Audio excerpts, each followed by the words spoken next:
Hello, my restless friends. Welcome to Too Lady to Rest, where we talk about art, culture, and all things vintage gossip. The subject of today's video is one that's been on a lot of people's minds lately because of Diddy's legal troubles. Yeah, we're talking about sex parties. But we're not going to focus on Diddy sex parties. We're not even going to focus on another alleged high-profile sex party thrower, Jeffrey Epstein. No, today we're talking about the sex parties that allegedly took place in the 1950s at the New York Plaza Hotel, specifically in Suite 233, also known as the Blue Suite. Among the alleged participants, all of whom were high-profile businessmen or politicians, but among all of these participants, we're going to talk about three of them specifically today. Liquor tycoon Louis Rosenstiel, former FBI director J. Edgar Hoover, and mob lawyer and Trump mentor Roy Cohn. Louis Rosenstiel, a man very seldomly described favorably, was born in Cincinnati, Ohio in 1891. After a football injury, Rosenstiel dropped out of high school and went to work at his uncle's distillery, doing menial tasks. He later left that job in order to become a quote-unquote whiskey broker. Not much is known about Rosenstiel's life during the Prohibition era. According to official accounts, the onset of Prohibition meant that his liquor business dried up and he turned to selling shoes and bonds. However, in 1922, despite having to work selling shoes and bonds, Rosenstiel was somehow able to afford a trip to the French Riviera, where a chance meeting with none other than Winston Churchill rendered him the advice of a lifetime. According to a New York Times article, Churchill, quote, advised him to prepare for the return of liquor sales in the United States, end quote. As author Whitney Alyse Webb points out in her excellently researched book, One Nation Under Blackmail, there seems to be no logical explanation as to, quote, how or why a high school dropout turned distillery worker and shoe salesman would have attracted the attention of a notorious elitist and member of the British aristocracy like Churchill, end quote. Rosenstiel's official story goes on to claim that he spent the next 10 years following this advice, convincing banks to loan him money for the acquisition of closed-down distilleries and for the accumulation of aged whiskey, all in preparation for this much-awaited date of repeal that Churchill, I guess, promised him would happen. Now, this is another unexplained part of the story.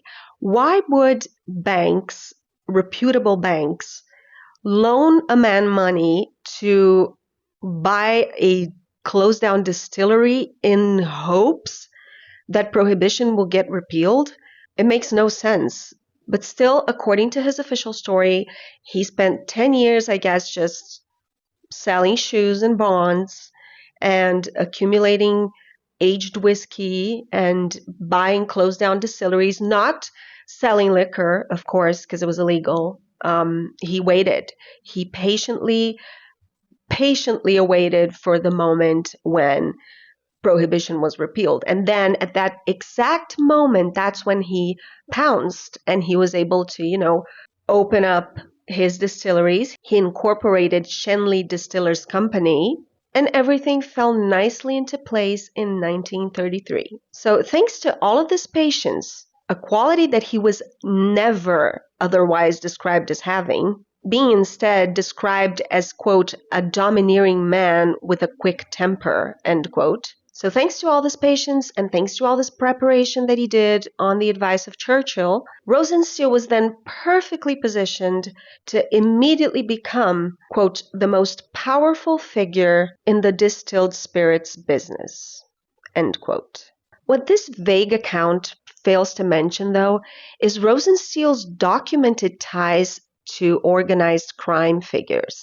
In a sworn testimony, the chief investigator for the Interstate and Foreign Commerce Committee of the New York House of Representatives claimed that Rosenstiel was part of an underworld consortium that bought liquor and sold it throughout the United States during Prohibition. Just as I thought. Other key individuals in this consortium included mafia names such as Meyer Lansky, to whom Rosenstiel was, quote, particularly close, and who will be mentioned later on in the video. A man named Joe Fusco, an associate of Al Capone, and a Boston-based mobster called Joe Lindsay, who was also associated with the bootlegging operations of one Joseph Kennedy Sr. Mobster Frank Costello was also spotted at business meetings alongside Rosenstiel. A key figure in all of this is one of Rosenstiel's ex-wives, his fourth wife to be exact, Susan Kaufman. Susan Kaufman was the primary source for many of the allegations that we're going to cover in this video. Susan revealed all of this information through sworn affidavits or sworn testimony during her divorce hearings.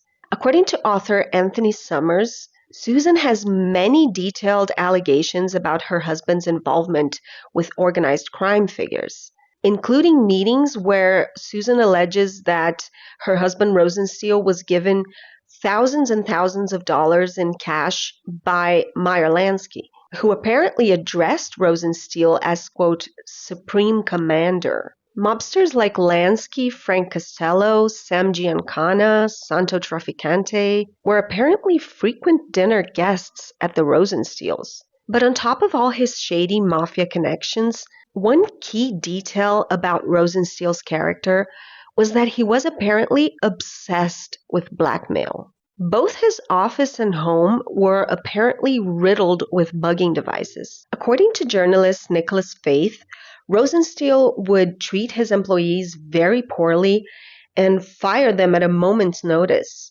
He would then purposefully leave the room to, say, go to the bathroom in order to let them, quote, compromise themselves by talking in his absence, end quote. His ex-wife claimed that he had also hidden listening devices throughout their home, in like every single room, to record any conversation that went on during the social events that he hosted, quote, for the alleged purpose of obtaining potential blackmail against his guests, end quote.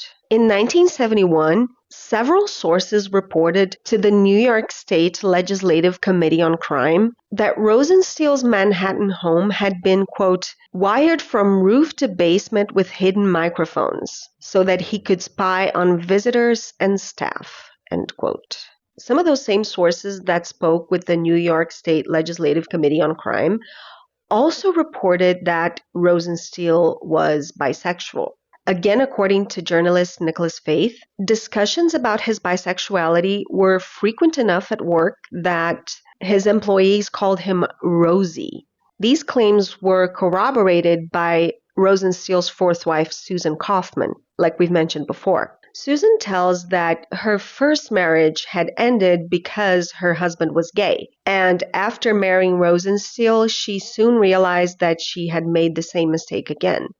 Apparently, Rosenstiel had no real interest in her sexually, and on top of that, Susan would go on to discover Rosenstiel in bed with one of his attorneys, Roy Cohn, whom we will cover later in the video. Cohn then apparently felt comfortable enough to be flamboyant in her presence, saying that because she had stayed with her ex-husband for 9 years, she must have understood and accepted him being gay. Based on this assumption, Cohn and Rosenstiel decided to trust Susan by bringing her to a very special event.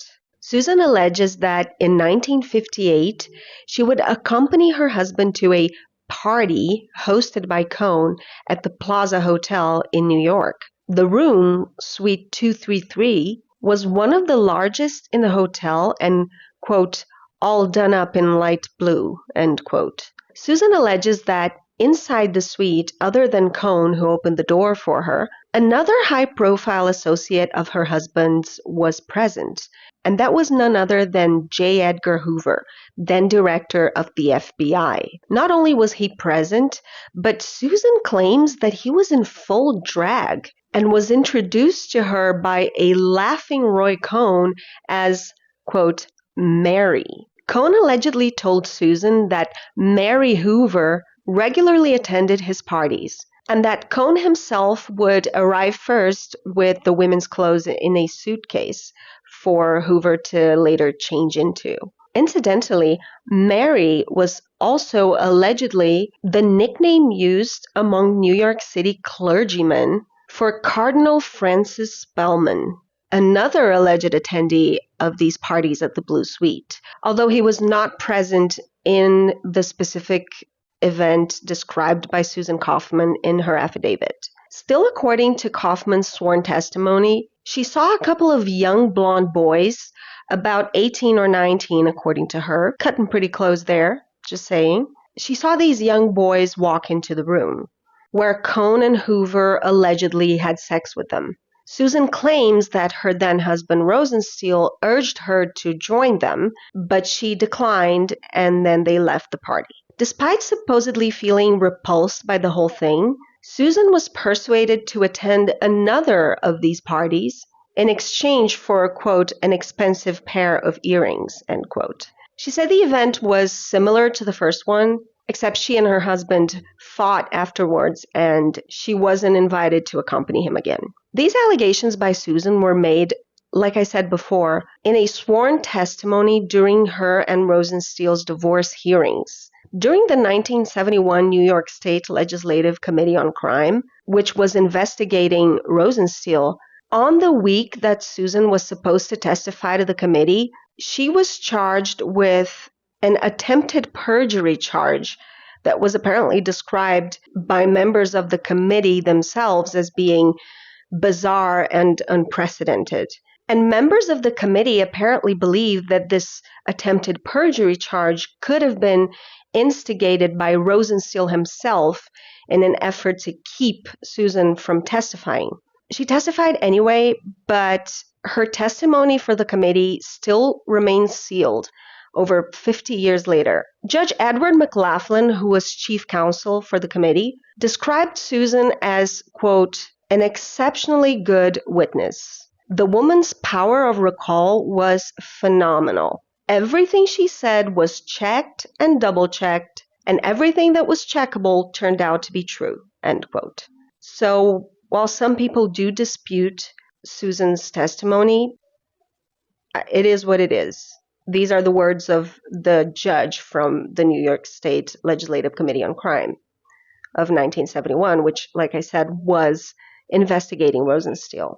Another source of corroboration of the activities that went on at the Blue Suite were statements made by Cohn himself to NYPD detective and ex-head of the department's Human Trafficking and Vice-Related Crimes Division, James Rothstein, where Cohn supposedly, quote, identified this sexual blackmail operation as being part of the anti-communist crusade of the time, end quote. More on that later, but this is what Rothstein had to say. Quote, Cohn's job was to run the little boys.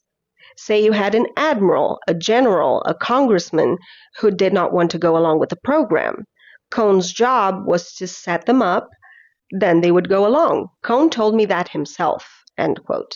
In an interview with author Whitney Alyse Webb, Rothstein added that Cohn told him that the origin of his involvement with the sex ring in the first place had been that Cohn himself had been entrapped and blackmailed with material collected at such events. This suggests that not only was there a sex ring that these men were allegedly a part of, but that such sex ring was specifically an operation meant to collect blackmail material on powerful men so that, if necessary, in case they were uncooperative with whatever agenda that Cohn and whoever was behind Cohn might have been trying to advance, that the cooperation of these men would be secured using this blackmail material. And if Cohn's testimony to this NYPD detective is to be trusted, then he would be, I guess, in charge of little boys, whatever that means. So he would presumably procure either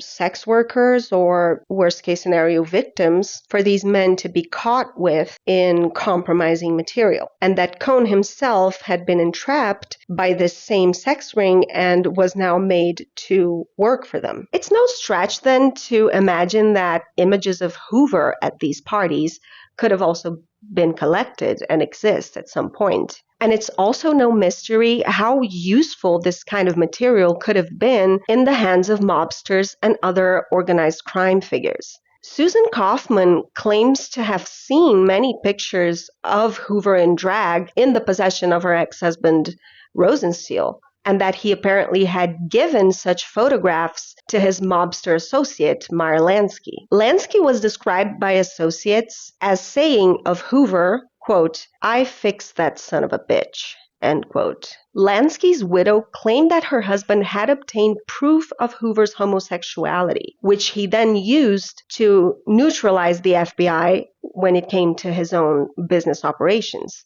The photos that Lansky possessed allegedly depicted Hoover engaged in oral sex with his longtime companion and friend, FBI Deputy Director Clyde Tolson. Hoover's relationship with Tolson was said to be an open secret in Washington at the time. More recently, it was even depicted in the Hoover biopic, starring Leo DiCaprio and Armie Hammer as Hoover and Tolson, respectively. Not me Googling cannibal actor because I couldn't remember Armie Hammer's name. An embodiment of conservative values and principles, ranging from anti-communism and Christianity to white supremacy, J. Edgar Hoover's career as FBI director started basically at the inception of the FBI in 1924 and lasted up to his death in 1972. Hoover served as FBI director under 8 presidents from both sides, which allows us to grasp an idea of how much power and influence he exerted on American politics and consequently world politics. Hoover built the FBI basically in his own image and basically as an extension of himself. And he was great at what he built the FBI for. It's just that those things happen to be immoral, illegal, unethical, and self-serving at best. And he used national security as justification for basically anything. Some of the most questionable things that he did involve bugging, surveilling, and keeping detailed files about political figures of interest, including Martin Luther King, anybody known to associate with communists, which was basically all of Hollywood, including famously Marilyn Monroe, and perhaps especially, anyone that could provide more blackmail material for his friends and foes alike. So Hoover had this in common with our first character, Louis Rosenstiel. Hoover was also obsessed with blackmail and surveillance. This, in large part, is what kept him in power so long. He had so much material on everyone that this way any president that might have disliked him and want to remove him was scared of doing so because Hoover had blackmail material on them. And not only that, but for some presidents specifically, such as LBJ and Nixon, who were close with Hoover, Hoover's material on their own enemies was also useful to them, and therefore it was useful for them to establish a quid pro quo there. In 1929, Hoover hired a handsome young man named Clyde Tolson. Tolson and Hoover soon became inseparable in both work functions and social events, both with other people and alone together. Their relationship had a weird dynamic to it, with Hoover sort of keeping his boss status in relation to Tolson, who was very deferential to Hoover and always walked 2 steps behind him wherever they went, which is wild. Robert Kennedy, a known homophobe, allegedly referred to the couple as J. Edna and Clyde behind their backs, often calling Hoover a, quote, fucking cocksucker, end quote, though not to his face. Hoover was never friendly with the Kennedys, and a lot of that was due to differing politics. As Attorney General, Robert Kennedy was technically Hoover's boss, but Hoover often completely ignored that and acted of his own accord and directly against Kennedy's wishes. While both JFK and RFK expressed a desire to remove Hoover as FBI director, he managed to gain the upper hand by allegedly obtaining proof of JFK's affair with Judith Campbell, who was also a mistress of mobster Sam Giancana, which is obviously not only a huge scandal, but a huge security risk as well, sharing a mistress with a mobster. Hoover allegedly knew about all of JFK's affairs and helped keep them from the public in exchange for loyalty, something that, like I said, he did to all of the presidents that he served under. Hoover's particular enmity with RFK, however, was also due to Kennedy's crusade against organized crime, with whom Hoover had close associations. For decades, Hoover had minimized and dismissed the threat of organized crime, claiming it was not a real threat and was not worth using FBI resources on, and he refused to investigate it. This allowed organized crime to flourish for many decades, which also had a huge impact on history. His refusal to investigate the mafia was at odds with his public persona as a paragon of law and order. But there's a good reason for it. Although the general public was not aware of it at the time, those close to Hoover knew all about his mutually beneficial relationship with the mob. In exchange for his protection and willful blindness in law enforcement, they supposedly offered him favors such as an open tab at the racetrack, where Hoover could indulge his favorite vice, betting on horse racing. When he won, he could take his winnings home, but when he lost, he didn't have to pay a cent. Pretty cushy, huh? But while mafia favors can certainly be an incentive, the fact is that J. Edgar Hoover never did anything that wasn't in his own best interest to further his own career and reputation, and consequently his power. And he had no loyalty for anyone except himself. His willful blindness toward the mafia really made the FBI look bad. So it's hard to imagine that he would take that just for favors at the horse track. We already know how he ensured that he had the loyalty of the presidents he served under. Blackmail. It stands to reason that in order to keep him from acting on the mafia for so long, the mafia might have blackmail material on him. So the allegation that Meyer Lansky and other mobsters might have photographs that could compromise Hoover's masculine and powerful image, such as that of him engaging in gay sex with Clyde Tolson or other partners, seems very believable to me. Hoover was also frequently seen at gay hangout spots, such as the prestigious Stork Club in Manhattan. Despite the aura of decadence and debauchery of the Stork Club, anathema to Hoover's conservative and Christian image, Hoover actually felt quite at home with the open-minded crowd of those spots, gay clubs, where it seemed that lines of propriety and identity could be easily crossed with no repercussion. It was through Hoover's Stork Club friends, Leonard Lyons and Walter Winchell, that a young up-and-coming lawyer named Roy Cohn managed to ease his way into Hoover's circle. As a gay man struggling to maintain an image of masculine conservatism, Cohn was under many of the same pressures as Hoover, and they ran in many of the same closeted gay circles.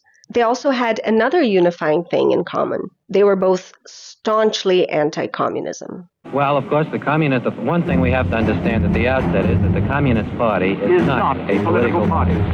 It is a way of life, an evil and malignant way of life. It reveals a condition akin to disease that spreads like an epidemic. And like an epidemic, a quarantine is necessary to keep it from infecting this nation. Before being caught in bed with his client Louis Rosenstiel by Rosenstiel's wife Susan, Cohn first came to prominence as Senator McCarthy's right-hand man during the height of the Red Scare, or widespread panic about communism, and the Lavender Scare, which referred to panic regarding homosexuality. McCarthy, known for his ruthless anti-communist and anti-gay crusade, is another prominent political figure rumored to be gay. I will say that the one I want to ask you about this, to me, the nicest thing, let's be affirmative.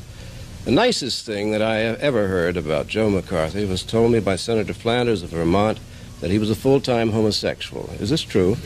No, I'm sure you'd think that merited a badge of honor, but it is not true. Well, I'm getting to you in a minute, but Well, sure. what about Senator McCarthy? Sure, I mean, that's your favorite topic of conversation, I know that. Roy Cohn later became known as a one-man network, capable of fixing anything and even securing victories for prominent politicians. But he had a hard time hiding his sexuality in the 1950s. At the Stork Club, Cohn reportedly met hotel heir David Shine, with whom he became, quote, very, very close friends, end quote, according to his aunt. And Cohn was described by McCarthy as being irrational when it came to David Shine. So it really sounds like Cohn had it bad for David Shine. Cohn and McCarthy were later accused of abusing congressional privilege in order to get David Shine preferential treatment in the Army. Apparently, Roy Cohn tried to stop Shine from getting drafted. He couldn't stop that. So he tried to stop Shine from getting deployed and tried to keep him close by, basically. So was trying to protect him by interfering with the Army. Now, the Army did not take kindly to that attempted interference and confronted Cohn and McCarthy in an infamous set of televised hearings where insinuations were made even then about Cohn's sexuality. I asked him what would happen if Shine got overseas duty. You mean you were breaking the news gently, Mr. Yes, sir. That is right. You and David Shine have been what we might call warm personal friends, have you not? He is one of my many good friends, sir, yes. One of your many good friends. And in all fairness, Mr. Cohn, isn't it a fact that he is one of your best friends? We all have our best friends. There's no criticism of you on that account. No, of course not, We sir. have friends whom we love. I do. Did you think this came from a pixie? Counsel, for my benefit, define, I think he might be an expert on that. Yeah. Well, a pixie. Yes. I should say, Mr. Senator, that a pixie is a close relative of a fairy. But it isn't true that you lose your head now when Dave Shine's name is mentioned and That is put on TV. That is completely untrue, sir. This illustrates that behind the scenes, people knew or at least suspected what was going on and the exact nature of Cohn's and Shine's relationship. After his fall from grace due to these accusations, Roy Cohn decided to embrace his reputation as this ruthless yet crooked lawyer, establishing his own law practice and becoming the lawyer of choice for many prominent mobsters and mob-adjacent businessmen, such as Louis Rosenstiel. On top of his ability to network and exchange favors with people from across all areas of life, from the mafia to the Senate to the FBI, Cohn was very charismatic and a sharp-witted lawyer, capable of performing hours-long defenses in court without preparing, without looking at a single note. He was good at what he did. Roy Cohn could talk his way out of pretty much absolutely anything. This is what made him a good lawyer, particularly for criminals, because he did whatever it took to win. His MO when it came to any sort of indictment or accusation was basically never admit to being wrong. An attack is the best defense. Principles which he later passed to his most successful pupil, Donald Trump. Another powerful tool that Cohn knew how to use for his benefit was the press. Cohn knew that if he could manipulate the knowledge that reached the general public, he could get away with the wildest things. He's reported to have approached numerous journalists and editors offering up a mutually beneficial relationship. He would offer them scoops, and in return, they would cover what he wanted them to cover and say what he wanted them to say. And many of them took him up on that offer. While the traditional press is not as powerful today as it used to be back then, the current way that most people access information is the internet, specifically social media platforms. Another lesson well learned, I guess. After his mother died, Cohn became a lot less discreet with his gay lifestyle. Feeling freer to be himself, Cohn gave his entire life a gay makeover, including replacing all of his staff with attractive young men, collecting stuffed animals, and even adding a ceiling mirror over his bed. But publicly, Cohn was still denying or deflecting whenever anybody asked him about rumors that he was gay or that he had AIDS, which he did. Do you have AIDS? Oh, no. That's easy to answer.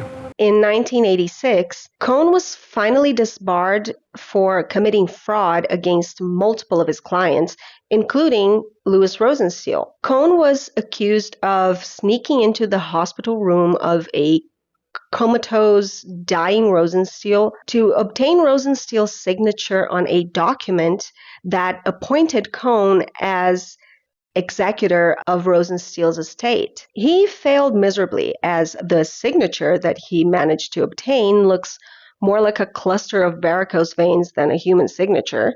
With his disbarment, most of Cohn's friends ended up sort of drifting away, as virtually all of his relationships were based on quid pro quo arrangements that he could no longer uphold now that he couldn't practice law anymore. His few remaining friends included the Reagans, who helped him get access to experimental treatments in Europe while denying the existence of an AIDS epidemic in their own country. Years before, Cohn had helped elect Reagan by introducing a third-party candidate that divided the vote. Cohn saw himself as a master puppeteer behind every aspect of American politics. While that may be a little too self-aggrandizing, he's not that far off. Not only was he instrumental in electing American politicians, including presidents, but his considerable effort to uphold the facade of his conservative values and views helped establish them as sort of the American standard. Imagine how radically different things might have been if men like Cohn and Hoover and McCarthy had been publicly out and being gay wasn't seen as such a big deal. The reasoning given for the persecution of LGBT people in government at the time was that they were too vulnerable to blackmail and therefore offered a security risk. Ironically, that was true. They were vulnerable to blackmail, only the people blackmailing them were other closeted gay men in positions of power, like Cohn, Hoover, and Rosenstiel, who were likely themselves being blackmailed by others. This means there was basically a circle of closeted gay men blackmailing each other back and forth, and this is what shaped our history. Obviously, the real vulnerability was not being gay itself, but being closeted. This misplacement of the shame and of the cause for the shame is unfortunately pretty widespread still. And this means that closeted gay people can be extremely destructive in positions of power, not only for their desperate need to obscure their actions, no matter what, but also because repressed desires always find a way to come out. And shame is often accompanied by feelings of anger and aggression. This puts the lives of LGBT people at risk in more ways than one. So while the idea of these sex parties may seem far-fetched at first, knowing what we know now about men like Diddy and Jeffrey Epstein, how these men operated, and the common threads of rich and powerful men indulging taboo desires, and the strategic use of blackmail to further their careers and businesses and agendas, doesn't really seem that far-fetched. Don't we know by now that rich and powerful people who are way less restricted by material resources often indulge the most depraved shit? If dressing in drag and having secret orgies is all these men did, which I doubt, but that's the info we're working with at this point, then, if that's all it was, then whatever. Obviously, many people are blackmailed for things that are a lot worse than being gay, things that they probably should be ashamed of. But isn't it ridiculous that in 2025, being gay can still be a huge liability for, say, someone's political career? Many aspects of history really rather only make sense when we consider possibilities that may seem outlandish at first glance. And like I said, we know for a fact that there are other powerful people out there doing similar things. So let me know what you think. Do you think that this is really that outlandish, or is it a possibility? Did powerful men really form blackmail rings where they would bait each other into risky behavior in order to collect blackmail material on them? Is it possible that closeted men in power could band together like that and sort of have each other's backs at the same time that they were stabbing each other in the back, if you know what I mean? So anyway, let me know what you think of this ice cold tea, which is all that we have on this channel. Vintage gossip, ice cold tea, best served cold, delicious nonetheless.